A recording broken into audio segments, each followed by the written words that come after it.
Karibu mtazamaji, shukran kwa kuendelea kusalia nami, na kama nilivyokuahidi katika sehemu ya kwanza, basi tukifungua sehemu hii ya pili tunakunjua rasmi jamvi la mazungumzo, ambapo tunaangazia uwezekano wa kutolewa kwa fidia kwa waathiriwa wa maandamano, na ni kama alivyotangaza rais, basi itakuwa ni kuanzia mwaka 2017, lakini kuna maswali mengi ambayo yamekuwa yameibuka kutokana na tangazo hilo, kutokana na mchakato huo. Hisia nyingi zimetolewa, na katika kutafakari hayo na pia kuzungumzia baadhi ya masuala muhimu na kuibua maswali ambayo yanaibuliwa na Wakenya kuhusiana na ulipaji fidia waathiriwa wa maandamano, na muhusisha Hussein Khalid studioni, ambaye yeye ni afisa mkuu mtendaji wa Vocal Africa, ambapo yeye pia ni mwanaharakati miongoni mwa wale ambao wamekuwa katika mstari wa mbele kupigania haki na hususan kwa waathiriwa wa maandamano. Karibu sana Hussein.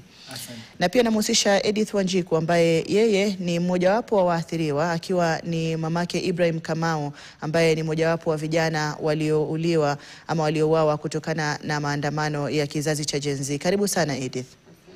Pia nitakuwa naungana na Joseph Mwadime, ambaye atakuwa naungana nasi studioni ndani muda usio kwa mrefu, akiwa yeye ni mojawapo wa waathiriwa, pia akiwa ni kakake Andrew Mwawasi, kijana mwingine ambaye pia alipoteza maisha wakati wa maandamano hayo ya kizazi cha Gen Z. Karibuni studioni, tukifungua nafasi hii ya mazungumzo. Kwanza tuzungumzie tangazo la kutolewa kwa fidia na rais. Tangazo ambalo wengi walikuwa wamelililia kwa muda mrefu, waathiriwa wa dhulma aina hiyo, na kuja kwa tangazo hili kumeambatana na maswali. Sijui kama hisia zipoje Hussein kwa upande wako, alafu tupate Edith kauli yake. Naam, shukran Hadia kwa swali hilo na kwa kuweza kutupa sisi nafasi kufika hapa kuelezea hisia zetu kuhusu swala hili muhimu. Naam, ni kweli kwamba wiki mbili zilizopita Rais Ruto alitangaza kwamba serikali ina nia ya kulipa fidia wale waathiriwa wa maandamano, na akaweza kumteua Profesa Makau Mutua kuongoza shughuli hiyo. Na hadi hivi sasa yale tunayojua ni kwamba kuna mazungumzo yanaendelea hapa na pale kuhusu wale ambao watakaoshirikishwa katika swala hili, na kumekuwa na vikao tofauti. Hata wiki iliyopita sisi tulikuwa na kikao na baadhi ya waathiriwa ili kupokea maoni yao. Na ni vizuri wakati huu tunapoanza nielezee kinagaubaga kwamba sisi kama wakereketwa ama watetezi wa haki za kibinadamu, Vocal Africa na wengineo, hatupingi hatua ya kulipa fidia kwa waathiriwa wa maandamano. Hili ni mojawapo ya mambo ambayo sisi tumekuwa tukiyasukuma, tukitaka kuona yaweze kutekelezwa. Na tunaunga mkono hatua hiyo kwa sababu tuna imani kwamba sio tu kwamba itaweza kuwapa wale walioathirika hisia ya kuhisi kwamba wamesikika, lakini pia itaweza kuleta uwiano kwa Wakenya. Jambo ambalo sisi tunalolisema ni kwamba kuna hatua zingine pia ambazo lazima ziweze kutekelezwa ili hii ya kulipa fidia iwe na nguvu. Mojawapo ni serikali kuomba msamaha, kwa sababu wengi waliouawa kwa risasi ama kwa mkono wa polisi. Kwa hivyo ikiwa unamlipa mtu fidia ni kuonesha kwamba umekubali amekosewa, basi tuone ule msamaha ukitoka. La pili, wale ambao walitenda haya maovu, wale ambao walipiga hizi risasi ama walitumia marungu kuwapiga wengine hadi kufa, wengine kukatwa mikono, wengine kulazwa mahospitalini, ni vizuri wao wachukuliwe hatua. Itakuwa ni jambo la kuturudisha sisi nyuma ikiwa tutakuwa tunawacha wale waendelee kufanya kazi, waendelee kuua, kisha tuseme tunalipa. Uweni tulipe, itakuwa si sawa. Na la tatu ambalo pia tunasema ni muhimu liweze kufanyika kando na hii fidia ni kwamba kuwe na mabadiliko, kuonekane kwamba kumechukuliwa hatua za kuzuia mambo haya kufanyika tena. Wale waliouawa wameondolewa, lakini wanaweza kuja wengine pia wakafanya yale. Kwa hivyo tuwe na reforms za kisheria na za kijamii kuhakikisha kwamba maandamano yakitokea, basi maafa kama haya hayataweza kupatikana tena. Hayo ndio mambo ambayo sisi tunasema ni muhimu yaweze kuambatana pamoja na hili la kulipa fidia. Edith, hisia zako ni gani? Kwa sababu nafikiri kipindi kile ulipokuwa studioni ni baadhi ya masuala ambayo mlikuwa mmeyaleta mbele kwamba tunataka kulipwa fidia, tunataka kusikika, na pia nafikiri swala lingine ambalo mlikuwa mnataka ni kwamba rais ajitokeze azungumzie na labda kwa upande mwingine atoe ama ombe msamaha kwa yale yaliyotokea na kusababisha baadhi ya mauti kwa vijana wa Gen Z. Kwa kweli mimi kitu ningesema kitu ya kwanza, rais amekubali makosa ilitendeka. Kitu ya kwanza tungeomba kama wazazi, vile tu alikuwa amepromise ataita wazazi State House, yeye mwenyewe waombe msamaha on one. Sisi tungeomba rais atimize hiyo, sababu amekubali makosa ilitendeka. Kitu kingine, hatutakataa apeane fidia, lakini ile uchungu yenye tutakuwa nayo zaidi, fidia utatupea ndio, lakini wale polisi watarudi tena kwa barabara waue vijana wetu, sababu vijana wajaisha, na kama ni maandamano itaendelea kama haki haitatendeka vinye katiba inasema. Kwa hivyo lazima vijana wataendelea na maandamano, na hata si ya wenye wako bado, kuna wale wadogo alfa wanakuwa tu watakuja na wataingia kwa ile tu maandamano yenye awe tu alianza. Na sisi hatutakata ile yenye wameamua. Na kitu kingine pia ningependa kusema, kwa hiyo mambo ya fidia, huyo mwenye aliteuliwa na rais, sisi kitu tungeomba kama wazazi, tungeomba watetezi wa haki lazima wakuwe kwa hiyo kuongelea, na pia wazazi na wale pia wamejeruhiwa, sababu kila mtu akona ile yenye ana feel anataka kuiweka pale mbele ya meza, isikuwe watenduko nyuma wapitishe vile hao wanataka na hakuna mwadhiriwa hapo ama hakuna mtetezi wetu hapo. Sisi tungeomba sana watetezi wote wa haki wenye wamekuwa na sisi kuanzia siku ya kwanza tarehe 26 hapo, tangu tarehe 20 venye Rex aliuliwa, kuanzia hapo mpaka leo hii tuko na wao bumper to bumper. Sisi tungeomba hao ndio wakuwe kipaumbele, alafu sisi tuitwe tukae meza moja pamoja na wao. Hussein, katika masuala ya nani yanahusishwa kwenye meza hii ya mazungumzo, kwa sababu kuanzia mwaka 2017 ni waathiriwa wa kutosha, na pia kuna maswali ambayo yanaibuka ya kwa nini mwaka 2017 na sio mwaka 2008, mwaka 2007, mwaka 2024 labda peke yake. Hayo pia utakuwa unayajibu, lakini labda wanaohitaji na stahili kuhusishwa katika meza hii ya mazungumzo ambayo ni muhimu ni kina nani? Naam, kama alivyosema Edith, kwanza ni lazima tuhakikishe wale waathiriwa wamepata sauti katika kikao hiko. Swala hilo mimi naunga mkono. Najua kuna baadhi ya watu wanasema ikiwa watakuwa hapo basi kutakuwa na ile kimombo tunaita conflict of interest, kwa sababu sasa yeye ataweza kujitetea aseme mimi nilipwe ngapi, kwa sababu sasa ikiwa umewekwa pale wewe ni uweze kuzungumzia watu wote, lakini sasa ukiwa pale utakuwa unajizungumzia wewe na wengine utakuwa, so kuna hilo swala la conflict of interest kwamba yule muathiriwa mwenyewe akiwa pale huenda labda akalemea upande wa waathiriwa, kama yeye tuseme kama labda yeye amekatiwa mkono, labda amekatwa mguu, labda huenda akasisitiza wale walioumiwa, waliokatwa mikono walipwe zaidi kuliko ya wale waliouliwa. Ama kama yeye atakuwa ni mtu anawakilisha familia ya mtu aliyeuawa, huenda labda akatetea wale waliouliwa wapate zaidi kuliko wale. So hilo kuna swala hapo ambapo lazima tuweze kuliangazia, lakini ni wazi kwamba lazima sauti ya waathiriwa kama alivyosema Edith,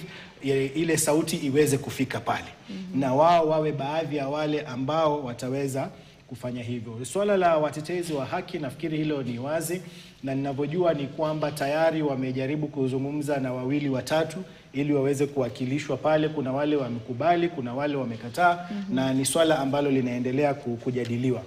Lakini jambo muhimu ambalo pia lazima tuweze kulizungumzia ni kwa nini 2017?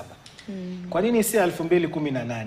ama si 2016 ama kama ulivyosema 2007 ambapo tuliona ghasia zilitoka katika hii nchi. Vile vile kwa nini si 2024 ambapo maandamano ya kizazi cha Gen Z yalianzia? Maanake hayo ndio mambo ambayo yako midomoni mwa Wakenya sana. Kwa hivyo haya yote ni maswali ambayo Wakenya wako na haki ya kuuliza.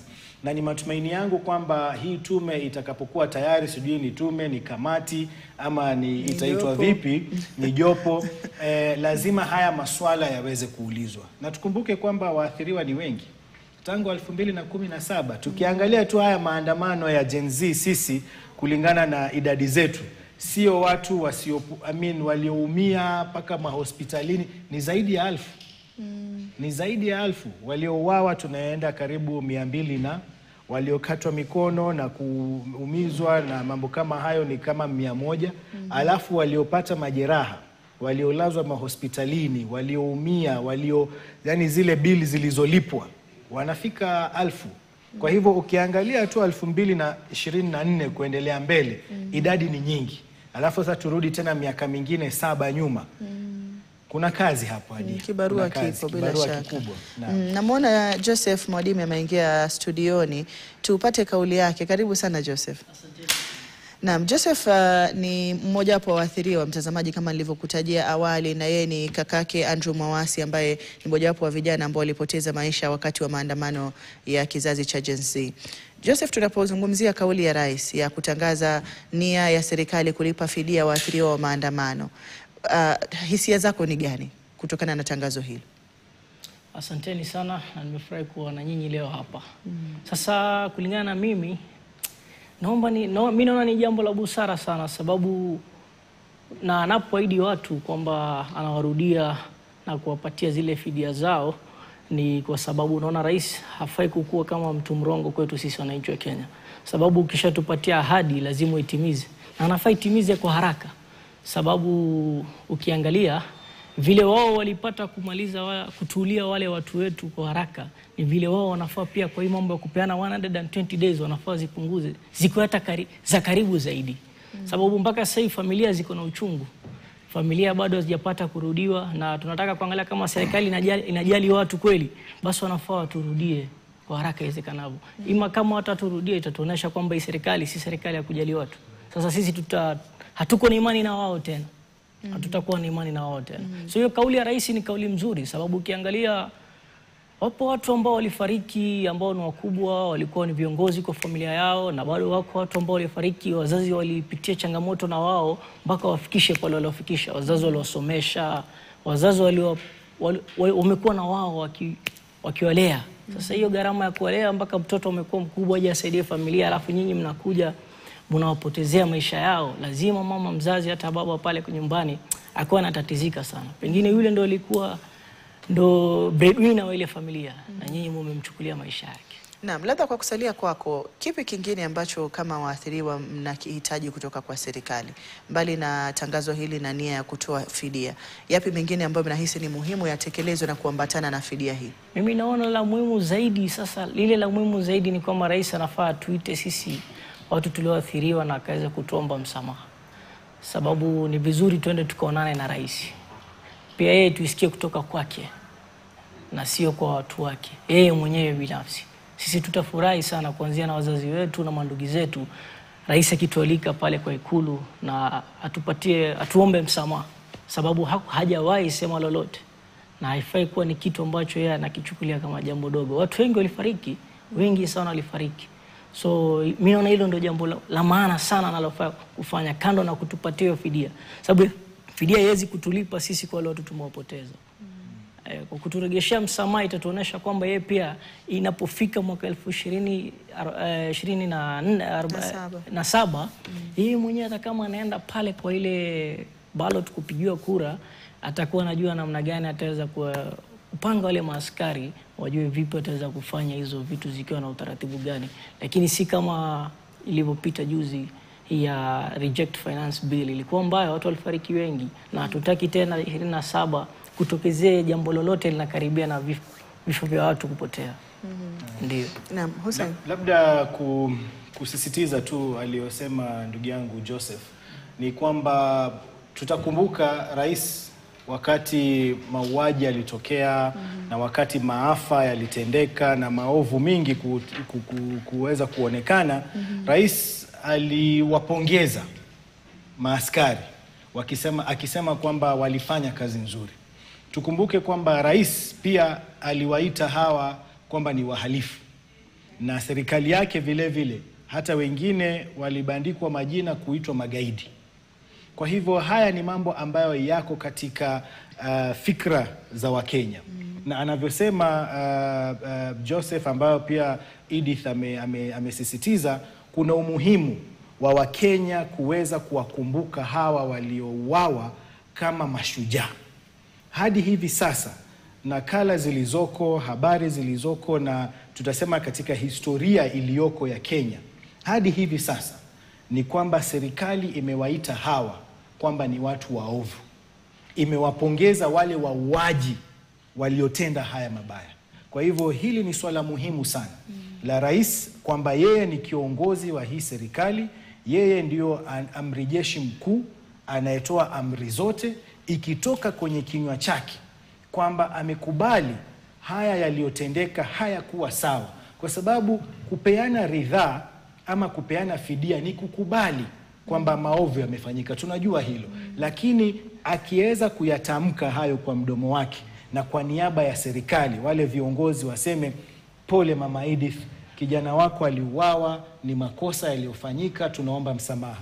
Pole Joseph, kakako aliuawa, alipigwa risasi na amepoteza maisha yake, tunaomba msamaha. Hiyo itakuwa jambo la ile hasira iliyoko, ule uchungu ulioko utaweza kwa ukubwa kuweza kupunguzwa, na tutaweza sasa kuangalia ni vipi tutaweza kukaa chini kama nchi kuweza kusonga mbele kwa pamoja. Swala la kauli nafikiri ni kiungo muhimu kama mlivyotaja. Na tukirejelea kauli, viongozi kadhaa wametoa kauli ambazo na hakika kwa Wakenya wengi zimekuwa si za kuridhisha. Kwa mfano, wakati ambapo tumeona maandamano ya kuadhimisha mwaka mmoja wa maandamano ya vijana wa Gen Z na maandamano ambayo yalifuatia pia kabla hapo ya ambapo kina Boniface Kariuki walipigwa risasi, tunaona kauli za piga risasi. Viongozi ambao wanatoa amri ambazo zinaonekana ama kauli ambazo zinaonekana kutokuwa na kumbukumbu ambazo Wakenya wengine wanakuwa nazo. Ili tunaposikia kauli kama hizo kutoka kwa viongozi, unahisi swala la fidia linatosha ama kuna swala lingine la uwajibikaji wa masuala ya kauli, na ambazo hususan kwa viongozi ambao wale maafisa wanaoshika doria wanasikiliza zile kauli?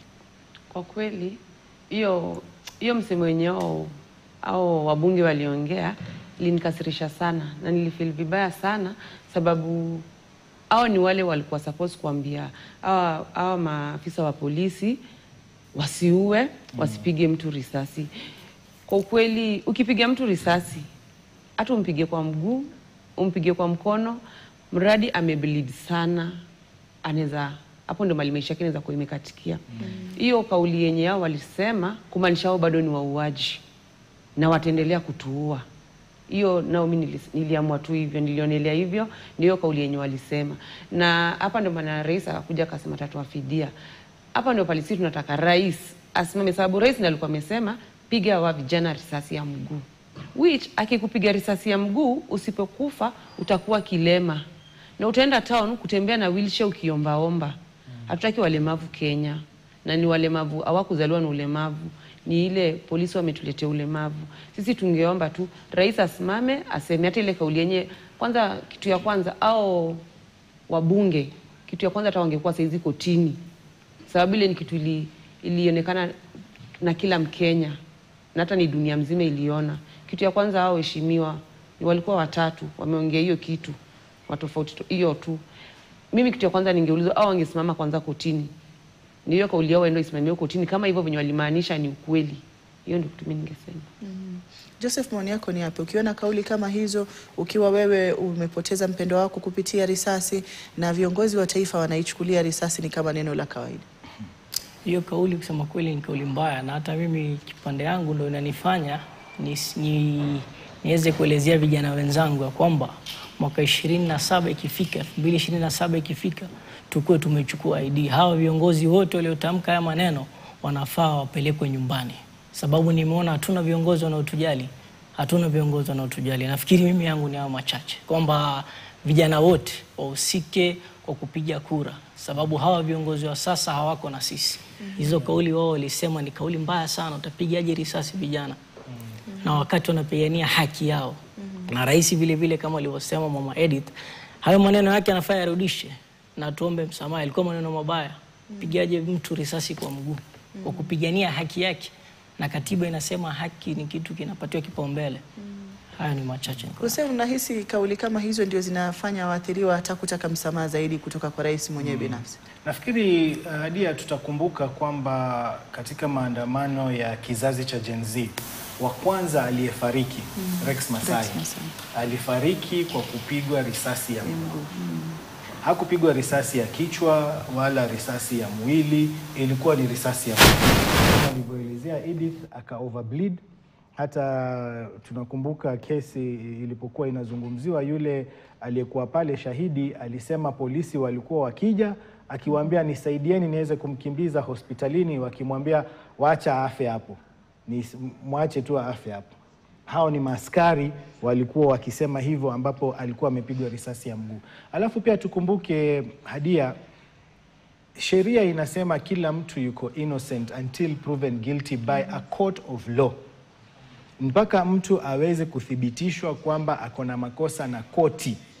Wajua, ukiona mtu anavunja duka ama anafanya nini, piga risasi ya mguu, huwezi kujua yule mtu yuko pale kwa sababu gani. Inaweza kuwa hata labda ni mwenyewe, labda anataka kuokoa ile mali yake, ameona kuna maandamano, hebu nijaribu niokoe hii mali, niweke niende nifiche mahali, kwa sababu watu wanaweza kuja wakapora ile mali wakakimbia nayo. Sasa wewe ukisema tu kama rais, hata ukiona mtu anavunja, anaingia, labda ufunguo umepotea, anataka kuvunja ili atoe ile mali yake, ndio kwa maana tunaambiwa kila kitu lazima ifike kotini, ile ushahidi utolewe. Sasa wewe unasema tu piga risasi.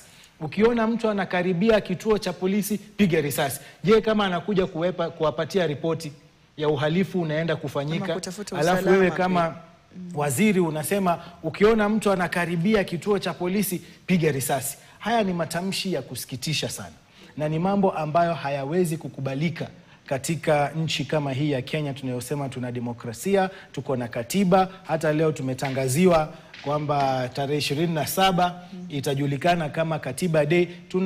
Tunajionyesha kwamba tunaheshimu haki, tunaheshimu katiba, lakini matamshi yetu na matendo yetu wenyewe sisi kama viongozi walioko serikalini yanaenda kinyume na yale ambayo tunajaribu kujionyesha kwamba tunaheshimu. Asante Hussein. Tukiangazia muda ambao rais ameamua kutoa tangazo hili, unahisi Edith, kulikuwa na haja ya kutangaza? Mbona kumekuwa na kusubiri muda mrefu? Vilio vimekuwa vingi kama alivyotaja Hussein, hata nyinyi alivyotangaza kuanzia mwaka 2017 ni waathiriwa wengi mno na vilio vimekuwepo. Na kwa nini unahisi sasa hivi ndio rais ameamua kutoa tangazo hilo, ama serikali imeamua kuchukua hatua kuhusiana na waathiriwa wa maandamano? Kwa kweli waathiriwa wa maandamano ndio wameleta hii mambo yote. Tunaanzia hapo. Na anajua ukweli bado miaka miwili tuende kwa debe. So utakuja kusimama je mbele ya watu, na wale wenye walifariki ama wenye waliumia watakupigia kura, na wazazi wao wenye walikufa watakupigia kura, utakuja kuambia aje? So hapo ndo labda aliona aseme nitawapatia fidia, unaona, na aombe msamaha. Juu lazima msamaha ifuate. Juu kama hujaniomba msamaha, sioni vile nitakusamehea. Kwa kweli nitaishi na ile uchungu. Na hiyo pia alisema kuanzia 2017. Ukweli tuko wengi sana, na hao walikuja sababu pia ya uchaguzi. Ndio ilifanya wao kuanzia 2017 watu walikufa. Lakini hawa wa 2024 ni sababu ya mambo ni katiba tu na hiyo finance bill. Na hiyo ndio maana imeleta broad based. Kama si hiyo ingeleta broad based. So sisi tungeomba sana rais, kabla pia aongee, afikirie mara mbili. Mimi ningesema hivyo. Tutakuwa tunapata maoni zaidi ya Joseph na pia Hussein kuhusiana na alilotaja Edith la kutenganisha waathiriwa, kwa sababu kuna maandamano ambayo tumeona yakichipuka nchini mwaka jana na mwaka huu yakiwa na malengo tofauti, na kuna ghasia ambazo zimezuka kutokana na masuala ya uchaguzi. Tunaposema mwaka 2017 ni yapi ambayo tunayaangazia? Maandamano ya upande wa upinzani pia yalikuwepo katika masuala ya kutokubali kura ama matokeo ya uchaguzi. Yapi ambayo yanafaa kutenganisha waathiriwa wa maandamano, na ni maandamano ya aina ama ya sampuli gani ambayo yanafaa kuwa yanazungumziwa tunapoangalia masuala ya fidia? Mtazamaji, nitakuwa narejea hivi punde kufuatia mazungumzo hayo na kuendelea kupata hoja zaidi, lakini sasa napata pumziko fupi. Usiende mbali.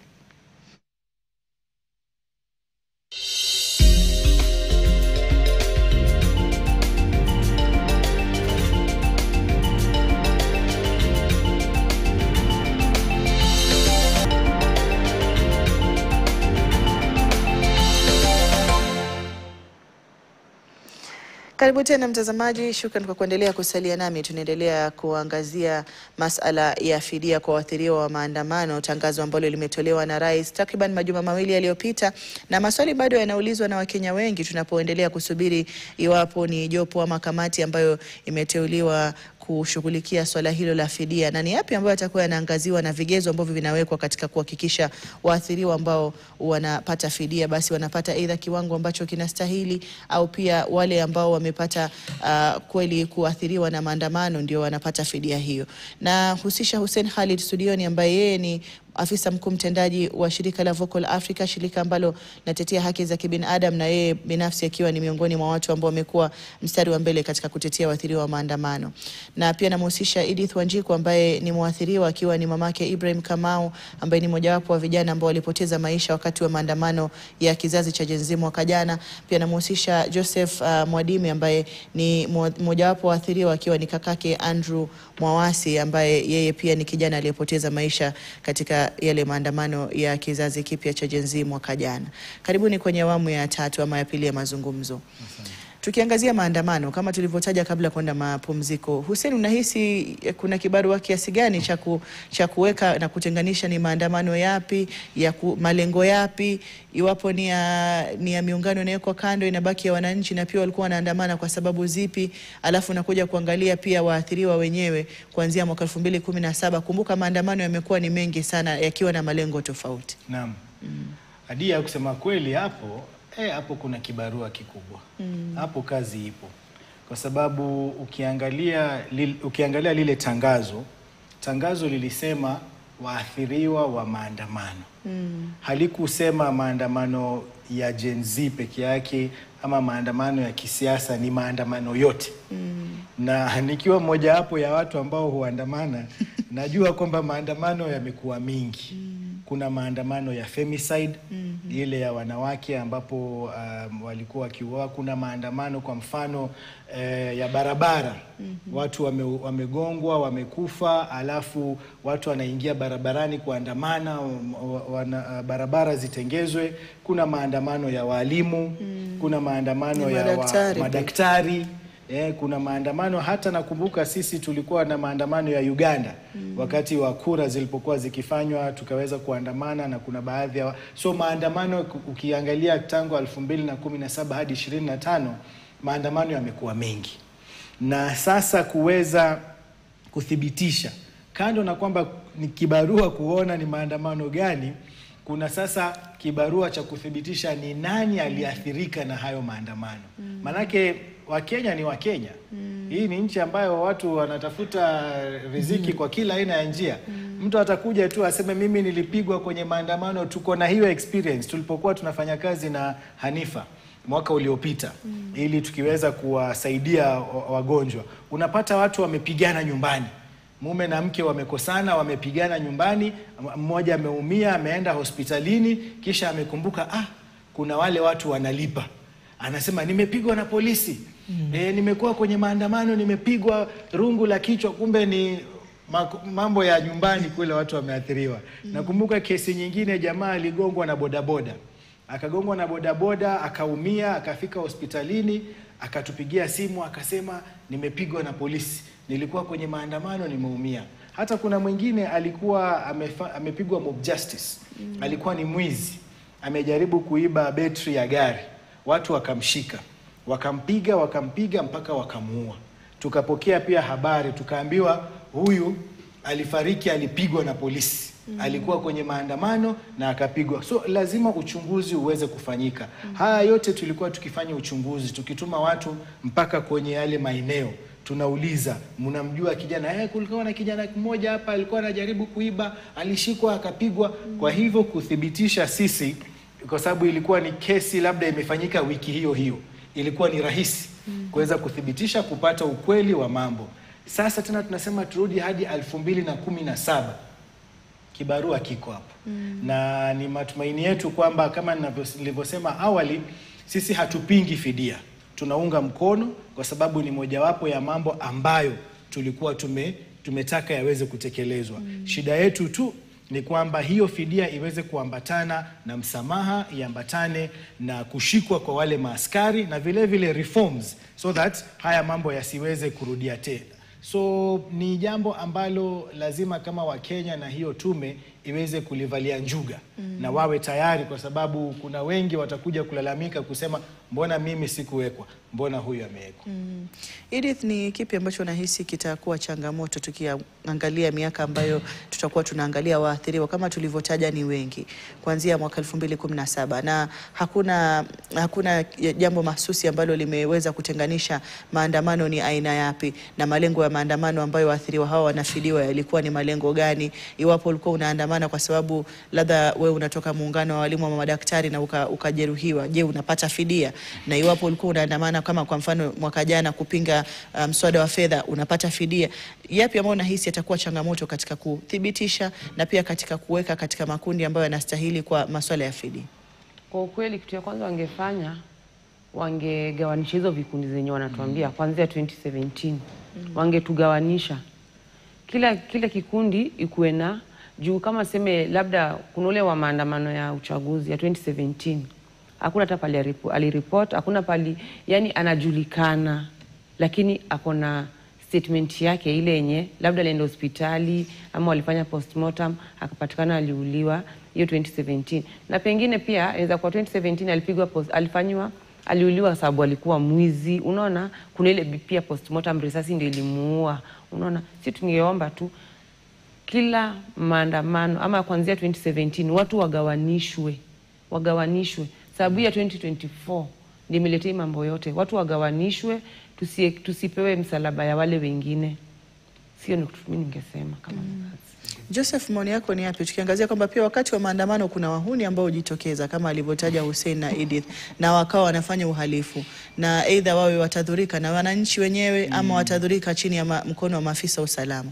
Yapi ambayo yanafaa kuangaziwa sana wakati tunaangazia maandamano, ambapo kwa mfano kuanzia mwaka 2017 hatujaweka kwenye makundi tukasema ni maandamano ya aina gani, yenye malengo gani, na pia katika kuthibitisha kuathirika na yale maandamano? Nafikiri serikali ilikuwa imesema imetenga baraza la hawa watu ambao watakuwa wanaongelea jinsi ya kupeana fidia. Na hilo baraza lilikuwa laanza last week. Nakumbuka hata Suna East MP Junet Mohamed alisema yeye washaongea na rais na wako watu washatenga hilo baraza. Hilo baraza ningependa wangetuhusisha sisi. Wangetuhusisha sisi, baadhi ya wazazi, hata wapiganaji haki. Ndio tukienda pale hilo swala la kujua wa mwaka 27 ni wagani, mpaka hawa wa 25 juzi. Nafikiri hiyo ingeleta urahisi sana, sababu lina changamoto sana. Kwanza hata hiyo siku 120 inaweza kuwa zaidi, sababu italeta changamoto sana. Hao watu ni wengi. Watu wengi sana wamepoteza maisha yao. So mimi nafikiri ni vizuri kwa hilo baraza lao watuite na watuhusishe, ndio tujue kwamba hawa watu wamekuja na watu wao, postmortem results zao ni hizi. Walienda kwa IPOA hii, rais aliwaambia wapeleke majina, hii tarehe tuliandika majina, kila kitu, ndio waweze kubainisha. Lakini wakienda hiyo njia wao wanaenda, itawakoroga. Wanatuhitaji sisi tuwapatie hizi evidence, ndio kazi kwa rais. Hussein, tunapoangazia swala la fidia kwa waathiriwa, Kuna baadhi ya maandamano yameleta maafa kwa watu, na ni kwa sababu walikuwa wanaandamana kutafuta haki kwa sababu ya maovu ambayo yametendeka. Kwa mfano, kifo cha Albert Ojwang kilisababisha maandamano. Maandamano ambayo kisha yalisababisha kuuliwa kwa Kariuki. Tunapoangalia masuala ya waathiriwa, unahisi waathiriwa hawa wamewekwa bayana? Kwa sababu mtu kama Albert Ojwang kwa mfano ameuawa chini ya himaya ya maafisa wa polisi, na ni kitu ambacho bado kinazungumziwa mpaka kufikia sasa, na katika kuuawa kwake kukasababisha watu kujitokeza na kukataa na kukemea lile swala, na kuna watu ambao walipata hasara ama waliathiriwa kutokana na kujitokeza kwao. Mgawanyiko ama labda kuweka wazi madhara yenyewe na athari na waathiriwa ipo katika kiwango gani? Nafikiri hilo ni swali zuri sana, Hadia, na halijafikiriwa kiundani, na lazima tuweze kulifikiria kikamilifu ili tusiweze kupoteza haki. Kwa mfano, ukiangalia babake Albert Ojwang ama wazazi ama familia ya Albert Ojwang, hii familia itakuwa imewekwa nje ya hii fidia kwa sababu yule hakufariki kwenye maandamano ama si muathiriwa wa maandamano. Lakini tunajua kwamba yale ambayo alikuwa akiyasukuma, yale mambo ambayo alikuwa akisisitiza ni masala ya maandamano.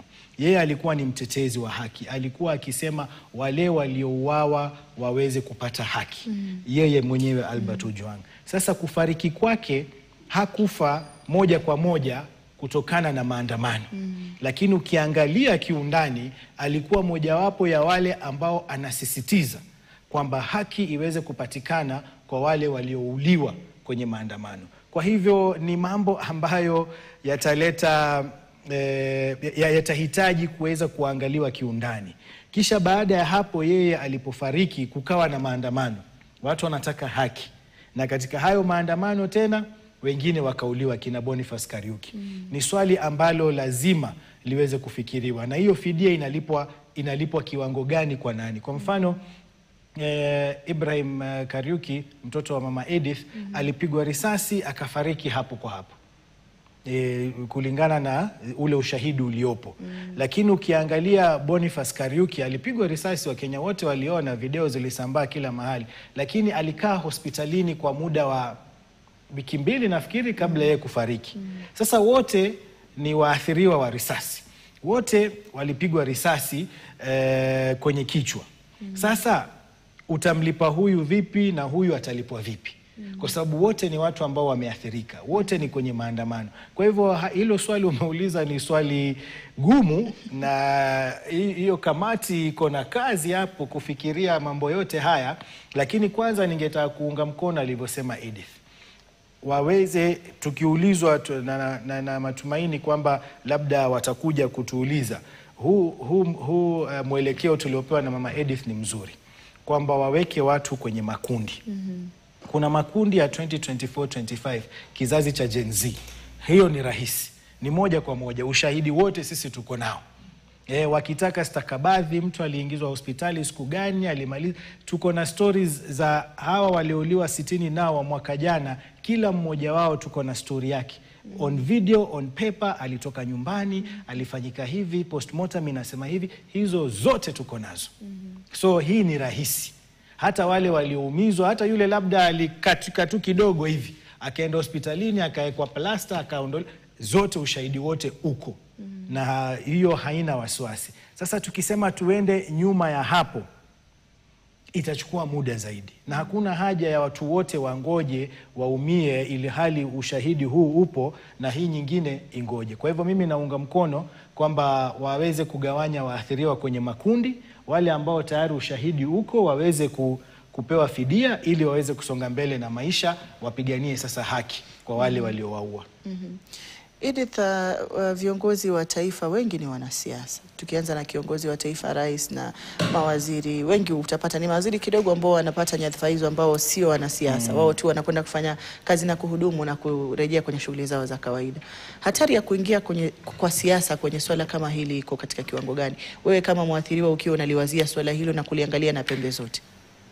Kitu ya kwanza, saizi kwa wanasiasa wote, utakuwa ukikuja kwa, tuseme mimi mheshimiwa wangu, atakuja ndamuliza wewe venye ulikuwa kwa ile bunge, ama wewe ukienda kwa hii bunge, utaenda kuniteteaje kama mwananchi wa chini? Sababu mimi siwezi enda pale kwa bunge kujitetea. Hiyo ndio swali ya kwanza kabisa ndio nitauliza. Na kama mtu hawezi kujibu, hata kwa bunge hataweza kujibu. Sababu pale kwa bunge tuliona kuna wale tu wanasiasa walienda pale, hata waongeangi, wamenyamaza tu. Hata mambo na finance bill wakiambiwa tu piga yes, yes. Piga no, no. Hiyo tu ndio kazi yenye pale wako pale. Ile kidogo yenye wamepewa wachukue waharibu kila kitu hapa nje. Ndio maana hata maandamano ilikuja, kama wanasiasa wengi wangekuwa walikataa hiyo mambo ya finance bill, hii mambo yote ya vijana kuuliwa hawangeuliwa. Lakini kama ni wale wanasiasa walienda pale kufanya Wakenya kazi, leo hii hatungekuwa tunaongelea hii maneno ingekuwa tofauti sana. Hatua gani zichukuliwe kuhakikisha swala la fidia haliingii siasa? Ima kuwe na nia ya kutenda na kufanya, ama kufanya kusema na kutenda, na pia kuwe na usalama wa kwamba hili ni swala ambalo linaathiri maisha ya watu moja kwa moja na sio la kufanywa mzaha na halitokuwa linaingizwa siasa. Kitu ya kwanza pale hatutaki mwanasiasa. Ndio hatutaki wanasiasa. Juu mwanasiasa tu ni mwanasiasa, ataleta tu siasa yake pale duni. Na kitu hata nimefikiria hiyo kusema 2017 mpaka na sasa 2025 kuna kitu labda walikaa wakaona wateka mwanasiasa hapo akuje aseme alete tu ile corruption tu Kenya itaisha. Aseme labda kuna wale watu labda kuna pesa wanataka washaona pale wanataka kuchukua, watasema walifidia watu which hawakuwafidia. Sababu kama hizo lista ziko ama hao watu wajulikani, watatoka wapi? Na mnatuambia kuanzia 2017. Unaona? So kitu ya kwanza wanasiasa hapa wakae kando na hii maneno kabisa. Au wakae tu kwa bunge wangoje wasikie ile itaendelea. Sisi wazazi tu, watuache sisi wazazi na watetezi wa haki. Sasa ile itafikiana tuifikiane. Kasi yenyewe tumekubali. Joseph, darubini yako kama mwathiriwa inaona nini tunapoangalia hatari ya kuingia siasa katika swala kama hili ambalo ni muhimu sana na pia linaathiri maisha ya wengi la fidia? Mimi hata niko na mfano mmoja ya hiyo Albert Ojwang. Ukiangalia ile kesi yake bado ni kesi ambayo mpaka sasa ilikuwa inafaa kuwa inafuatilizio. Lakini alipoingilia gavana wa Nairobi akamjengea babake nyumba, ni kama hiyo ni hongo aliwapatia wale jamaa. Kesi imepotelea pote. Hakuna lolote sasa linaloendelea. OCS wa Nairobi historia yake imeisha hivyo. Lagat huyu afisa mkuu wa jeshi pia historia yake imeisha hivyo. So wanasiasa sana wakiingililia jambo linalohusia sisi waathiriwa, wanapenda sana kufanya mambo ya hongo. Wanaita familia kinyuma, wanampatia fidia kidogo, wanamwambia nyamaze. So mimi ningeshauri sana mandugu, wazazi, tusikubali haya maneno. Tusikubali kupatiwa ya hongo na tukaachilia maneno. Maana hayataisha. Ndio maana Albert Ojwang hata alipofariki watu wengine wakaja wakafariki wakawa wanamtetea haki. Maana hatukupata suluhisho. Na ikiendelea hivyo tutawaipata suluhisho. Sasa hawa wanasiasa sio watu ambao sisi tunafaa tuwapokee kwa njia yoyote, tusiwasikize. Maana hongo zao zinafanya tuzidi kukufa sisi. Tunaathirika zaidi na tunachana na kesi zao ambazo bado zinatuathiri sisi zaidi. So mimi naweza sema hawa jamaa tuachane na wao. Sababu hawa ni watu wa kupeana rushwa, hongo, ndio ili kesi iende chini. So sisi tunataka rais kama anatuhusisha ikuwe ni sisi kwa sisi, ama tuhusishe kupitia wapiganaji haki. Lakini wasituletee wanasiasa. Ndio. Hussein, maoni yako ni yapi kutenganisha siasa na swala la fidia? Nafikiri ni muhimu kwa sababu tunajua hata hii 2017 yenyewe iliyotajwa kuna uingiliano na siasa hapo. Kwa sababu tunajua ukikumbuka mwaka wa 2017 yale yaliyotendeka, tutakumbuka mambo ya kuapishwa kwa Raila kule Uhuru Park. Kukawa na maandamano mingi, kuna wale walishikwa, kuna wale waliuawa, na kiundani ukiangalia utaona kwamba ni swala la siasa ambalo sasa limeweza kupenyezwa katika hili swala la fidia. Waliokuwa wakiitisha fidia, na hata ukiangalia tunasema the mood of the country right now, fidia wengi wanayoizungumzia ni fidia ya waathiriwa wa maandamano ya kizazi cha Gen Z. Lakini siasa tayari imeshapenya pale, imeanza kuangalia maandamano yaliyopita mwaka 2023 Maanake tutajiuliza kwa nini 2017? Kwa nini haiendi nyuma zaidi? Na kwengine na wengine pia waweze wakaingizwa. Kwa hivyo sasa tunaona kwamba kule kupenyezwa kwa siasa katika hili swala tayari kunarudisha nyuma hizi bidii za kulipa fidia. Maanake haya maswali yote tunayoyauliza hapa hivi sasa ni kwamba kabla ya 2024 tutaweza kuthibitisha vipi? Kwa hivyo tayari kuna uzito fulani tayari.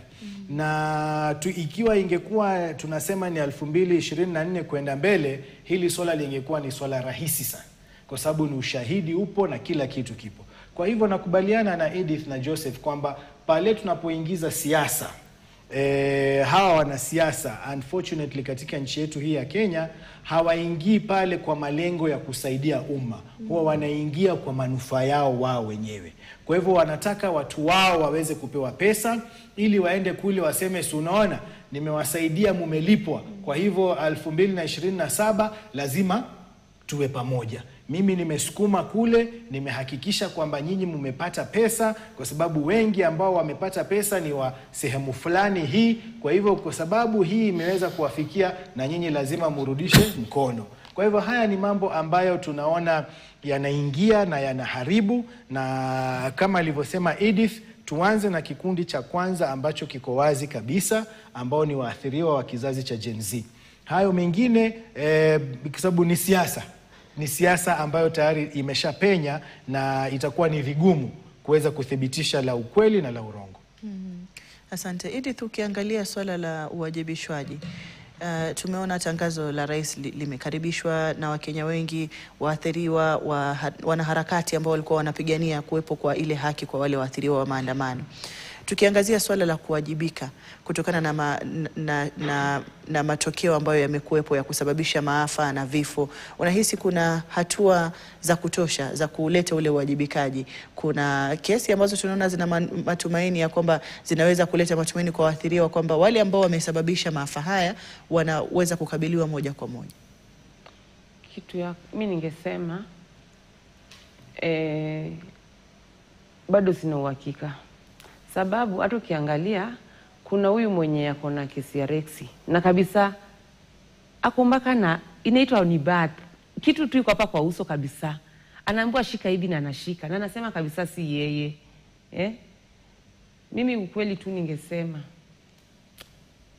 jaji mkuu pia pali yuko, yani mtu yote alikuwa, sababu wanajulikana, ushahidi ziko, waende tu kotini na kabisa ukweli wafungwe, tuwaone wamefungwa, sababu wakisipofungwa wataturudia. Hiyo mimi niko sure na wataturudia, sababu tulitaka kuwapeleka ndani.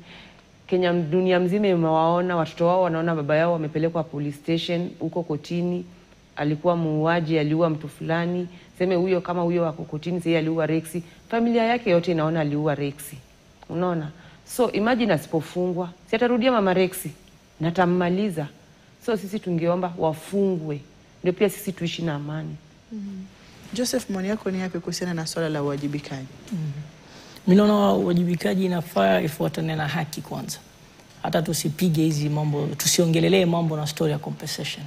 Sababu haki ndio itasaidia sana. Compensation ndio tunahitaji, lakini haki itatusaidia, sababu kama hawa watu hawachukuliwi hatua, wakitu compensate wataona ni kama wametulipa. Ya wale watu wengine wamelipiwa kifungo chao wakuwe huru, wale mapolisi waliotenda yale makosa ya kuua watu. Na ndio maana mimi naona pia rais kando ya kutupatia sisi compensation, hawa watu wanafaa kuwa wametiwa ndani baroni. Haya maneno yakiendelea wakuwe wameshikwa. Sababu kama hawashikwi hawa watu na tukue compensated, ni kama wao wamelipiwa sasa kukaa uhuru zaidi. So rais asifanye hayo makosa ya kuona kwamba kutucompensate sisi ni njia moja ya sisi kunyamaza na kusema kwamba tumewasamea wale watu. Hapana, hatujawasamea wale watu. Wale watu bado wako na makosa, wako na damu ya watu mikononi mwao. So lazima wale watu pia wachukuliwe hatua kwa haraka iwezekanavyo.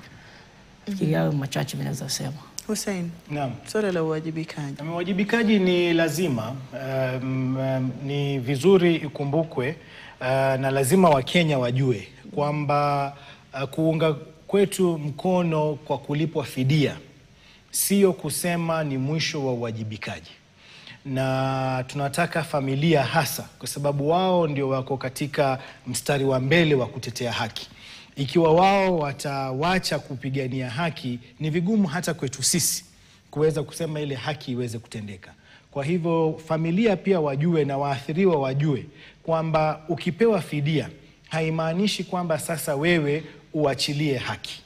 Hii fidia unaichukua ni mojawapo ya njia ya wewe kuweza kukubali yale ambayo yaliyotokea, kwamba ni kujaribu kukusaidia wewe kuweza kusonga mbele kutokana na yale yaliyokufikia. Lakini hiyo fidia sio mwisho wa kudai haki na kutaka uwajibikaji. Wale polisi waliohusika na mauaji wasidhanie kwamba fidia ikilipwa kwamba sasa Wakenya watasahau ama wamesamehe ama hawatafuatilia tena. La hasha. Na huu ndio ujumbe mkubwa ambao tunataka kuufikisha kwa Profesa Makau Mutua pamoja na ile tume, kwamba fidia ni sawa iweze kutolewa, lakini waweze kufanya kila watakaloweza wahakikishe kwamba wale waliotenda haya maovu wamechukuliwa hatua sambamba za kisheria. Hatutaki kabisa kuwaonesha Wakenya ama watu wote kule nje hata dunia kwamba sisi tunakubali mauaji yafanyike ya kiholela alafu watu wakilipwa tu wanasahau. Hiyo pesa haitamrudisha aliyeuliwa. Na yule ambaye amefanya haya maovu akiweza kuondolewa, akiweza kuwekwa korokoroni ama akiweza kuchukuliwa hatua, tunahakikisha kwamba hata kuwepo kufanya mengine maovu kama hayo. Kwa sababu kuna wengine bado wako huku nje. Kama ilivyoelezea Mama Edith, kuna vizazi vinakuja, kuna maandamano bado yatafanyika. Ikiwa bado tunawaacha hawa wahalifu, maanake siwezi kuwaita ni polisi, ni wahalifu ambao wamevaa sare za polisi. Tukiwaacha wakiendelea kuwaua na kuwaumiza Wakenya, sisi ndio tutakaulia kisha mwishoe mbeleni. Kwa hivyo tunataka tuhakikishe kwamba uwajibikaji lazima, na si uwajibikaji wa polisi peke yake, hata wale walioko katika nafasi za uongozi katika sekta ya usalama, akiwemo CS, akiwemo rais, lazima wao pia waweze kuwajibika, kwa sababu kuna ile tunaita command responsibility. Si lazima yule aliyepiga risasi tu. Ikiwa hajulikani yule aliyepiga risasi alipewa idhini ya kufanya hivyo na nani, na ikiwa yule anaweza kupatikana, huyo pia achukuliwe hatua. Na huyo aliyepeana idhini risasi zipigwe, nani alimruhusu yeye kutoa idhini kama hiyo? Lazima kuna mkubwa wake. Kwa hivyo lazima tufuatilie ile ngazi yote ya uwajibikaji mpaka tuhakikishe kwamba tumewaondoa wale waovu katika idara ya polisi na tuweze kupata mabadiliko yatakayoleta haki kwa Wakenya. Asante Hussein. Tutakuwa tunapata kujua pia, tunaona kwamba amri hiyo imetolewa ikifidia raia na ikifidia maafisa usalama ambao wameathirika na maandamano. Labda kwa kuangazia swala hilo, maafisa wa maandamano wanaoathirika kwa kiwango gani ambao watakuwa wanapata fidia? Nitakuwa wanapata maoni yako kwa kuzungumzia hilo, lakini kwa sasa napata muda wa kutupa jicho madukani. Nitakuwa narejea ndani muda usio mrefu.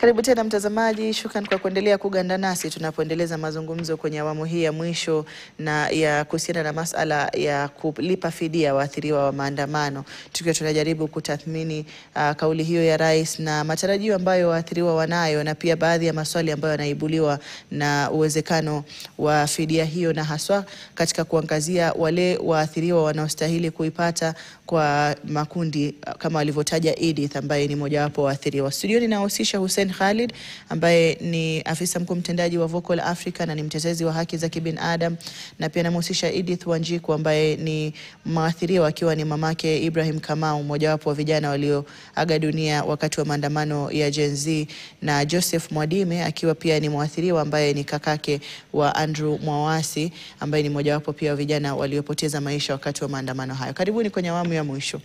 Tukiangazia maafisa wa polisi ambao wameorodheshwa katika wale watu watakaopokea fidia, ikiwepo ni raia, wanahabari, wanaharakati ambao wameathirika na maandamano na pia maafisa wa polisi. Hussein, katika kutofautisha maafisa wa polisi kuathirika na maandamano, ni baadhi ya vigezo vipi ama masuala yapi ambayo yanafaa kuangaziwa, tukiwa tunajua kwamba kuna baadhi labda ya athari zinaweza kuwa zimetokana na hatua ambayo labda imesababishwa na utendakazi ama kukosa kufanya masuala ambayo kikazi labda yangekuweka kando na hatari hiyo? Naam, kweli. Kama nilivyosema, tume hii iko na kibarua kikubwa sana. Kwa sababu kuna baadhi ya maafa ambayo tutasema yanatokamana na uzembe katika utendakazi. Yaani wewe mwenyewe umeshindwa kutekeleza yale ambayo unafaa uyafanye, kisha kwa sababu hiyo ukapatikana na madhara fulani. Alafu kuna wale ambao katika utendakazi wao wakaweza kuumizwa ama labda mtu akapata majeruhi. Kwa mfano, tukiangalia maandamano ya si mbali sana, kulikuwa na yule mama alikuwa anafuatwa na vijana wanampiga, na hadi tukaweza kumrescue, tukampeleka kwenye matibabu ya awali. Kwa hivyo kuna tofauti. Kuna yule askari alikuwa ana kitoa machozi, alafu kile kitoa machozi kikamlipukia mikononi na ile mikono yote yakaharibika kabisa. Kwa hivyo hawa wawili tutasema kwamba lazima hii tume iweze kuthibitisha huyu alikuwa labda katika utendakazi wake kile kitoa machozi kikalipuka, hakukirusha wakati mzuri, na huyu mwingine ndio alikuwa anafanya kazi yake lakini akaweza kuteleza, vijana wakamrushia mawe, akapasuka kichwa na mambo kama hayo. Kwa hivyo lazima kutakuwa na tofauti. Ndio kwa maana wengine wanasema kwamba swala la fidia linafaa kwenda mahakamani. Si watu wakae waamue nani atalipwa ngapi, nani atalipwa ngapi. Kwa sababu mahakama huwa inaangalia yote hayo. Inaangalia kwa mfano huyu alikuwa na miaka mingapi. Huwezi kulipa mtu wa miaka 20 sawa na tuseme mtu wa miaka 50. Unaona, yule miaka 20 bado ana miaka mingi, anatarajiwa. Of course ya Mungu hatuwezi kujua. Lakini anatarajiwa kwamba ni kijana bado, ana muda mwingi bado, alikuwa aweze kuchuma mali zaidi. Yule wa 50 tunasema kwamba tayari ameshaishi. Labda fidia yake itakuwa kidogo chini kuliko yule wa miaka 18. Pia saa zingine watu wanaangalia, koti huangalia alikuwa anafanya kazi gani. Kwa mfano kama ni Hadia alikuwa anafanya katika kituo cha KTN na yule mwingine alikuwa anafanya katika community radio kule Elbagon kule ndani. Koti inaangalia inasema huyu alikuwa na kipato cha juu. Kwa hivyo fidia yake lazima iwe ya juu kuliko yule labda alikuwa kule chini, alikuwa hana kipato. Kwa hivyo haya yote ni mambo ambayo huwa yanazingatiwa katika koti. Lakini sasa swali ni, je, hii tume itafanya ukaguzi wa hali hiyo ama watasema tulipe kiwango fulani kila mtu? Hatutaki kutofautisha miaka, kazi, nini, tuseme kila mtu apewe kiwango fulani. Kwa hivyo ni mambo, na polisi vile vile. Ikiwa ni polisi ameumia kwa kuzembea mwenyewe, kwa makosa yake mwenyewe, ama ni polisi aliyeumia kwa kudhuriwa na wanaoandamana. Kwa hivyo ni mambo ambayo yatabidi yaweze kupewa kipaumbele na hii tume wakague kujua ni vipi watakavyochukua hatua. Bila shaka. Edith, tunapoangazia haki na fidia, wengi wanafikiria tu moja kwa moja ni hela. Lakini kutoka kwenu kama waathiriwa, sauti zenu nataka mzungumze wenyewe. Kwenu fidia na haki mnaangazia nini hususan? Kipi ambacho mnakitarajia kutoka kwa mchakato huu na kipi ambacho mnasema kifanyike ndio iwe haki imetendeka na iwe ile fidia sio tu ya hela, lakini iwe unahisi kwamba, kwa sababu kufidia mwisho kusha ni hisia. Uhisi kwamba umekosewa na mtu amekubali makosa na amekuambia pole, sio tu kwa mdomo lakini labda kwa njia zingine ambazo labda hata wewe mwenyewe kihisia zimekufanya ukahisi kwamba basi bila shaka nimefidiwa pale kulipokuwa na donda basi limepona, ama kama kulikuwa na pengo basi limezibika. Kwa kweli mimi ningesema fidia, mimi kitu ningesema tu kabisa, kwanza hawa polisi, hata pale mtu wangu amelala ndio kusudi alale na amani. Huyu polisi alimtoa hai aende ndani. Hiyo ndio hiyo ndio ya kwanza. Hata pesa msinipatie. Kama huyu polisi awekwe ndani, aende akayuko jela, ndiye ajue alifanya makosa. Sababu hata pengine ule aliua mtoto wangu, si alimua 25th. Na maandamano zimefuatana mpaka tumefika mwaka ingine, tumemaliza mpaka mwaka. Pengine hata shaua mwingine. Sababu ule aliua, hajawahi ishikwa mpaka na leo. Na naona ni kama ako huru sana. Mimi ningeomba mkitupatia na fidia na pia haki itendeke kwa watoto. Hawa polisi waekwe ndani, wapelekwe korokoroni. Hiyo ndio at least mimi ningekuwa naridhikia nayo. Joseph, kipi kingekuridhisha kama mwathiriwa ukahisi wewe na familia yako mumefidiwa? Na kama kutoa labda taka za masikio watazamaji kwamba fidia kwa mwathiriwa haimaanishi tu nataka kupoa hela kama alivyotaja Edith. Okay, asante. Sasa kweli hapo kwa fidia ni kweli alivyosema Mama Edith kwamba sio kitu tunahitaji tu alafu ati kwetu imeisha hivyo, kwamba yetu na serikali imeenda hivyo. Okay, fidia ni muhimu wapatie wazazi waliopoteza watoto wao na hata wale waliojeruhiwa, sababu ni njia moja kama ya kuambia pole. Lakini licha hiyo fidia pia wanapoitoa kama nilivyosema pale mwanzo, haki ndio ya maana. Tunataka wale watu ambao waliotenda yale madhara ya kuwa watu wakaweze kutiwa mbaroni, wakaweze kufuatiliziwa kesi yao. Hata mimi naona hii sekta ya maaskari ya polisi inafaa kubadilishwa. Sababu mimi naona ni sekta mzima hiyo ilikosea, inafaa ibadilishwe. Na hatujapinga pia wao kuna wale walikuwa wameumia kama alivyosema Hussein hapa, lakini wanahesabika, ni wachache wanahesabika, na sisi hatuna uadui na polisi. Na hatungependa hata serikali iweke hiyo picha kwamba sisi kama raia hatuna uadui na wao. Wale walioathiriwa pia tunapenda wapewe fidia yao au pia haki yao waifuatilizie. Lakini sisi kama tuliopoteza watu wetu tunaomba serikali fidia itulipe na bado itufuatilizie hizi kesi zetu ziweze kusikizwa kwa wakati ufao, na pia zisichukue muda sana kama zinavyochukua sasa hizi. Ndio. Hussein, masuala ya haki mahakamani kwenye majumba ya mahakama, kwenye idara ya mahakama, tunapoambatanisha na masuala ya fidia na haki kwa jumla kwa waathiriwa wa maandamano, inakwenda kwa kasi gani na inaridhisha au la? Tukiangalia mahakama, kusema kweli, mahakama huweza kusikiza kesi, inategemea na ule ushahidi unavoletwa mahakamani. Na ushahidi ukiweza kufika, kuna kesi nyingi ambazo zimeweza kupitishwa na watu na serikali ikaamrishwa kulipa fidia.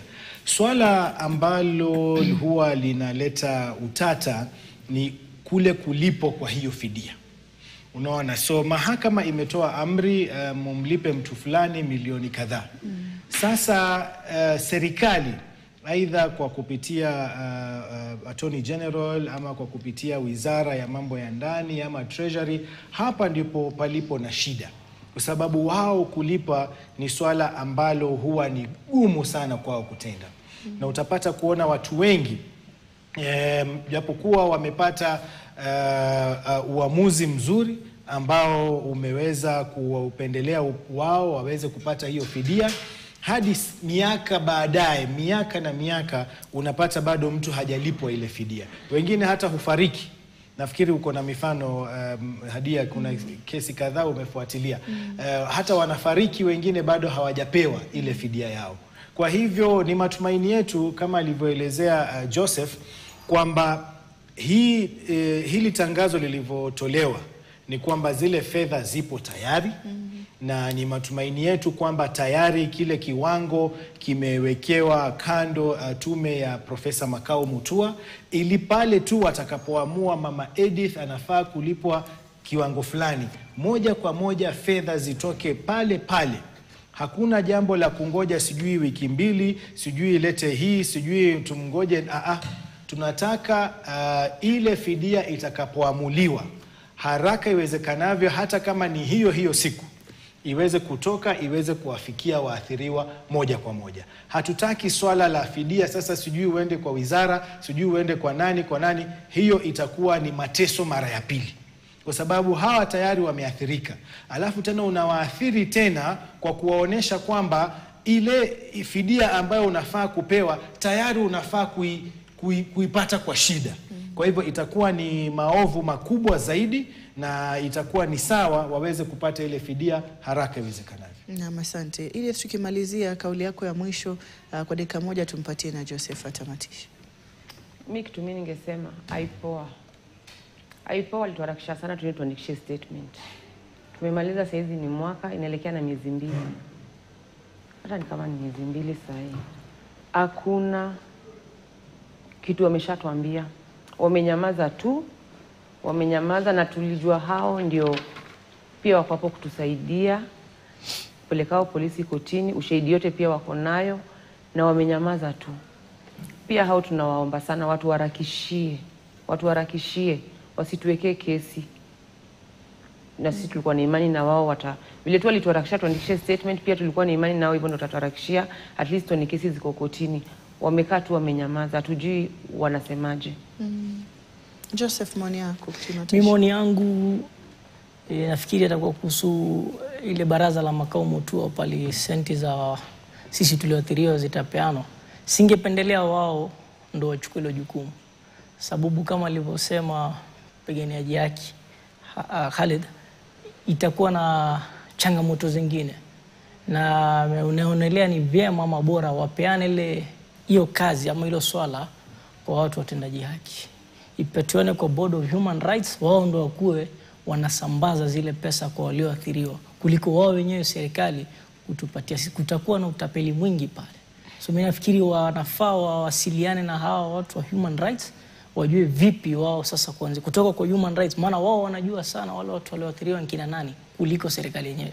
Kuna time serikali ilikuwa isemi hajui waliokufa kina nani, walikuwa wamesema hata hawaoni kwa hizo taarifa za habari. So kumaanisha wao hawana ujasiri zaidi hapo isipokuwa wale watu wa human rights. Na nafikiri hao ndio wanafaa wapatiwe fidia zetu waweze kuturudia sisi. Ndio.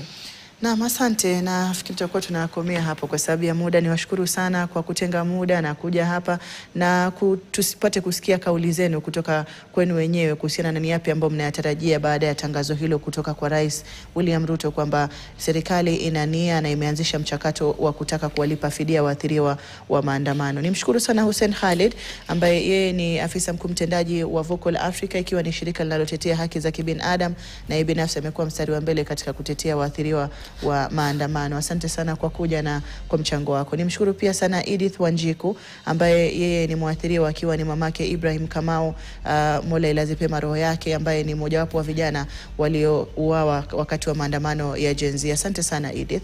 Nimshukuru sana pia Joseph Mwadime ambaye yeye ni kakake Andrew Mwawasi, Mola ilaze pema roho yake, ambaye ni kakake na ni mmojawapo wa vijana walioaga dunia na kuuawa wakati wa maandamano ya kizazi cha Gen Z. Asante sana kwa kuja na kwa mchango wenu. Mtazamaji, kufikia hapo natamatisha mazungumzo haya na kwa jumla taarifa za yanayojiri mchana wa leo. Shukrani sana kwa kutazama kuanzia mwanzoni hadi tamati. Namuona mwenzangu Noah Kipkemboi pale na mwenzake Pretty Janet wamewasili studioni kuwapokeza matangazo haya kwa lugha ya Kimombo.